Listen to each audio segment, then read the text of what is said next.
এই যে আপনি এই যে কাজটা করেছেন, এতে আপনার মনের অনুভূতিটা কেমন জাগেছে, এটা একটু আমাদের সাথে শেয়ার করলে ভালো হয়।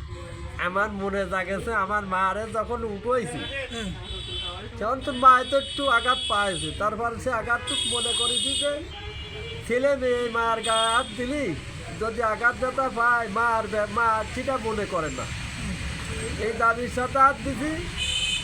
আর তারপরে আচ্ছা, আর একটা প্রশ্ন, আপনি যখন কবর থেকে উঠালেন, আপনার কি তখন কোনো ভয় ভীতি বা কোনো রকম কোনো স্পন্দন আপনার কাজ করি নাই?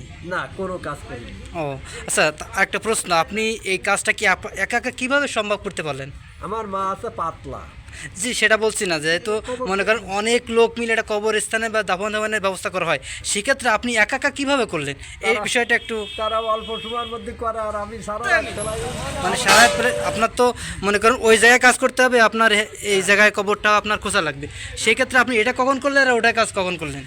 আমি ওই যে মারে নিয়ে আইডিয়ে জানে করি আইডিয়া, তারপরে এই যে ওই সাইডটি গাছিয়ে দিয়ে তারপরে এইটা খুশি। এখন এই বিষয়টা আপনি কি কেমন মনে করতেছেন, যে আপনার মনে কি অনুভূতি জাগতেছে এটা একটু। আমার মনে এটা অনুভূতি আছে যে যে সন্তান নিজের মাকে তার মৃত্যুর আগে এভাবে সেবা যত্ন করেন, তার মায়ের মৃত্যুর পরে এভাবে আনাটা এটা একটা রহস্যজনক ব্যাপার। এটা হ্যাঁ, সবার কাছে অবশ্যই রহস্যজনক। আশ্চর্যজনক মনে হয়েছে। আসলে বিষয়টা এরকম কেন হলো?